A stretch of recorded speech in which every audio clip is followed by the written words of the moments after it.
Today we're going to look at how the Retroid Pocket 4 Pro compares to the Retroid Pocket 3 Plus for PlayStation 2 emulation.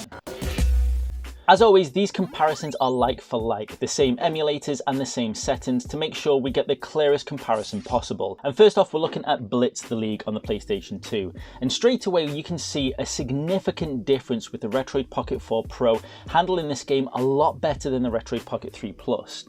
The Retroid Pocket 4 Pro is keeping very much near a consistent 60 FPS throughout the game, whereas the Retroid Pocket 3 Plus struggles to get up to 45, at most 50, and sits around the 30. This makes a huge difference to this game, as you can see in the footage as well. It's immediately more playable. As you can see, the game's running a lot quicker and it's a much more enjoyable experience, which gives us a really good indication of how much more power the RP4 Pro has over the RP3 Plus for PlayStation 2 emulation. And in a game like Blitz the League, it really does make a difference. Playing a sports game like this, it really does matter being able to have that speed closer to the natural original 60 FPS. Next up we have Kinetica, and again, instantly we can see a significant difference between the Retroid Pocket 3 Plus and the Retroid Pocket 4 Pro.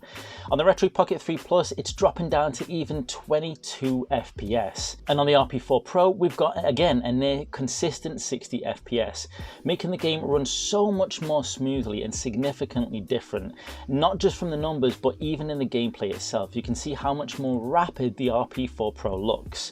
And with a game like Kinetica, that is incredibly important. In the past, I have said the RP3 Plus does give a playable experience for games like this, and it does, but the RP4 Pro is night and day. Following on, another racing game, and that is Shocks from EA. And at the beginning, it looks like we could be having more of a similar experience with this game, starting with 60 FPS at the beginning of the intro sequence, but as soon as the racing actually starts, you can see the RP3 Plus struggles down to around about 30 FPS, jumping up maybe to 40, whereas again, the RP4 Pro is banging out a consistent 60 FPS. No problem for a game like this, again, which makes a massive difference for a racing game where speed and rapidness is really important. The RP4 Pro is really starting to shine and makes a big difference with PlayStation 2 emulation. Following up, and we have Time Splitters 2, and the difference isn't as noticeable for Time Splitters 2.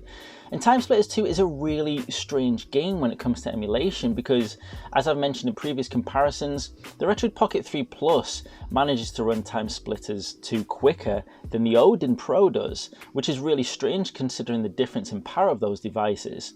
And once again, Time Splitters 2 is a bit of an oddball because on the RP4 Pro it does run really smoothly, again a near consistent 60 frames per second.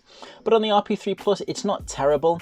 It does dip down to around about 45 on occasions, but it does manage to hold out at 60 FPS more regularly than you would have thought. But once again, the most important thing is seeing how well the RP4 Pro handles PlayStation 2 emulation, something that I'm really excited about. If you want to see a similar comparison with GameCube emulation, check out this episode right here.